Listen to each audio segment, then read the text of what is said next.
بسم اللہ الرحمن الرحیم۔ کتاب نور الانوار کی ابتدا کرتے ہیں۔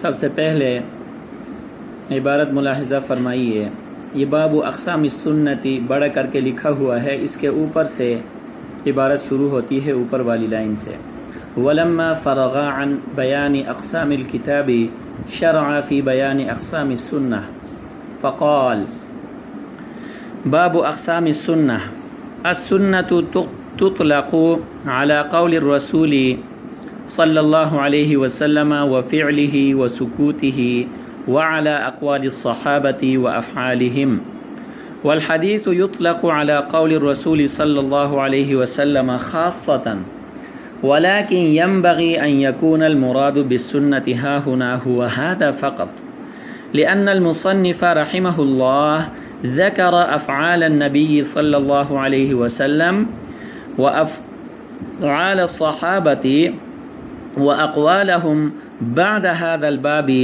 في فصل آخر۔ شارح فرماتے ہیں، ترجمہ ذرا سماعت فرمائیے گا، ولما فرغا، جب مصنف فارغ ہوئے، عن بیان اقسام الکتابی، کتاب اللہ کے اقسام کو بیان کرنے سے، شرع فی بیان اقسام السنتی، تو سنت کے اقسام کو بیان کرنا شروع کیا۔ فقال، پس ماتن نے فرمایا، باب اقسام السنتی، یہ باب ہے سنت کے اقسام کے بیان میں۔ اچھا، میرے پاس جو نور الانوار کی کتاب ہے اس میں یہ ہے کہ متن کے اوپر المنار کی جو عبارت ہے اس کے اوپر لائن لگا ہوا ہے، اس کو انڈر لائن کیا ہوا ہے، اوپر اس کے لائن لگی ہوئی ہے، اور اس کے بعد جو لائن نہیں لگی ہوئی وہ نور الانوار کی عبارت ہے، یعنی شرح ہے۔ تو باب اقسام السنہ یہ متن کی عبارت ہے۔ آگے فرمایا، السنۃ تطلق علی قول الرسول صلی اللہ علیہ وسلم وفعلہ وسکوتہ وعلی اقوال الصحابۃ وافعالہم، سنت کی تعریف بیان کی کہ سنت کا اطلاق اصولیین کے نزدیک نبی صلی اللہ علیہ وسلم کے قول، آپ صلی اللہ علیہ وسلم کے فعل اور آپ صلی اللہ علیہ وسلم کے سکوت پر ہوتا ہے۔ اسی طرح سنت کا اطلاق اقوال صحابہ اور افعال صحابہ پر بھی ہوتا ہے۔ والحدیث یطلق علی قول رسول صلی اللہ علیہ وسلم خاصۃ، اور حدیث کا اطلاق صرف نبی صلی اللہ علیہ وسلم کے اقوال پر ہوتا ہے۔ آگے شارح نے فرمایا، وَلَكِنْ يَنْبَغِي، لیکن مناسب معلوم ہوتا ہے، أَنْ يَكُونَ الْمُرَادُ بِالسُّنَّةِ هَا هُنَا، کہ یہاں سنت سے مراد ہوا هذا فقط، وہ صرف یہی ہے۔ یہاں سنت سے مراد کیا ہے؟ صرف یہی ہے، یعنی حدیث کی جو تاریخ بیان فرمائی ہے اس سے مراد قول رسول ہے۔ کس سے مراد؟ سنت سے مراد۔ جو حدیث کی انہوں نے تاریخ بیان فرمائی ہے، فرماتے ہیں کہ یہاں سنت سے مراد یہ حدیث ہے۔ لأن المصنف ذكر أفعال النبي صلى الله عليه وسلم وأفعال الصحابة وأقوالهم بعد هذا الباب في فصل آخر، اس کی وجہ یہ ہے کہ مصنف نے نبی صلی اللہ علیہ وسلم کے افعال کو، افعال صحابہ اور ان کے اقوال کو اس باب کے بعد ایک دوسری فصل میں بیان فرمایا ہے۔ بہرحال جب کتاب اللہ کو بیان کرنے سے فارغ ہوئے، اصول اربعہ میں سے پہلی اصل کو بیان کرنے سے فارغ ہوئے، تو اصول اربعہ میں سے جو دوسرا اصل ہے سنت، اس کو بیان کرنا شروع کر دیا۔ صاحب نور الانوار نے سنت کی تاریخ بیان فرمائی کہ سنت کا اطلاق نبی صلی اللہ علیہ وسلم کے اقوال، آپ کے افعال اور آپ کے سکوت پر ہوتا ہے۔ اسی طرح سنت کا اطلاق صحابہ کے اقوال اور صحابہ کے افعال پر بھی ہوتا ہے۔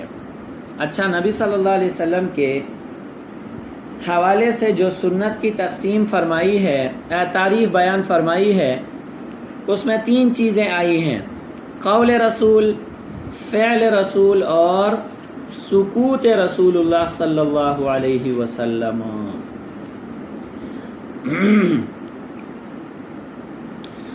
بہرحال قول رسول تو نبی صلی اللہ علیہ وسلم کی زبان اقدس سے نکلی ہوئی بات کو کہا جاتا ہے. جیسے کوئی صحابی یہ بیان فرمائیں قال رسول اللہ صلی اللہ علیہ وسلم، قال رسول اللہ صلی اللہ علیہ وسلم، یہ قول رسول ہے، اس کو حدیث قولی بھی کہا جاتا ہے. دوسرے نمبر پر فعل رسول.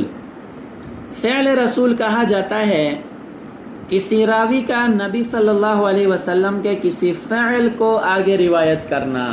مثال کے طور پر کوئی صحابی کہے فرمائے رأیت رسول اللہ صلی اللہ علیہ وسلم یفعل کذا، میں نے رسول اللہ صلی اللہ علیہ وسلم کو فلاں کام کرتے ہوئے دیکھا. اب دیکھیں یہ نبی صلی اللہ علیہ وسلم کے فعل کو صحابی نے آگے پہنچایا، آگے روایت کیا، اس کو حدیث فعلی کہا جاتا ہے.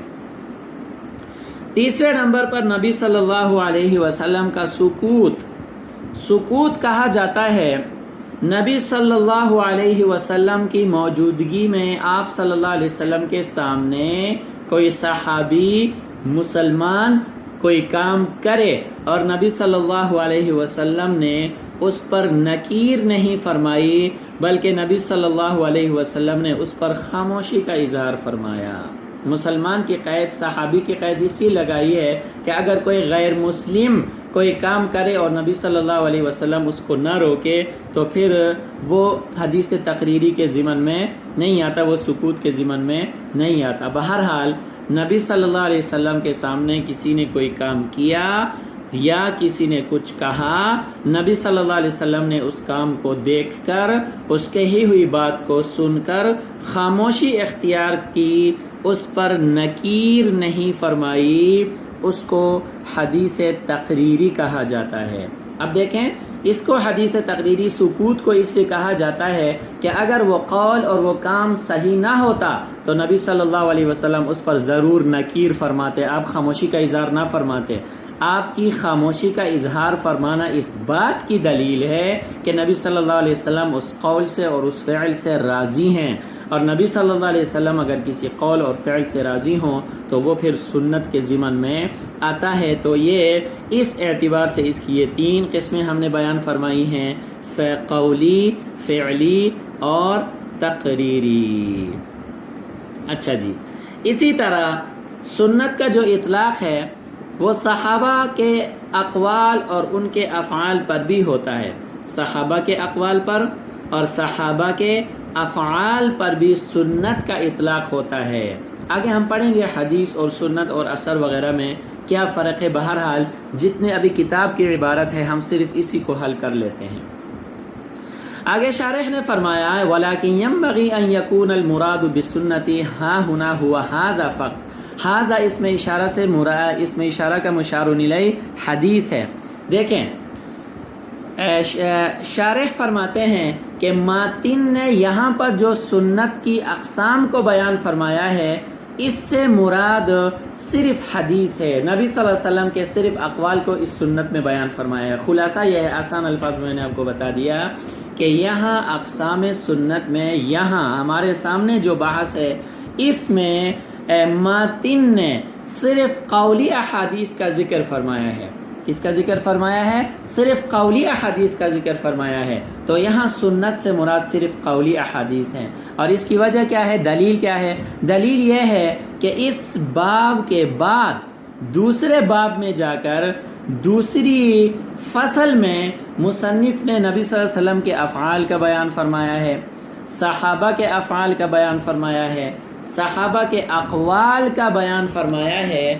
تو لہٰذا سنت کی جو پہلی تعریف ہم نے پڑھی تھی اس کی بحث یہاں پر نہیں ہے، بلکہ یہاں پر اقسام سنت کے والا جو باب ہے اس میں ماتن نے صرف قولی احادیث کا ذکر فرمایا ہے. لہٰذا یہاں سنت سے مراد کیا ہونی چاہیے؟ حدیث ہونی چاہیے. اور باقی جو اللہ کے نبی کے افعال ہیں، صحابہ کے اقوال اور ان کے افعال ہیں، اس کو بعد میں جا کر صاحب کتاب ماتن بیان فرمائیں گے. اور آج کے لیے اتنا ہی کافی ہے. باقی انشاءاللہ کل کے سبق میں ہم حدیث اور سنت کے درمیان جو فرق ہے اس کو بیان کریں گے۔ وآخر دعوانا ان الحمد للہ رب العالمین۔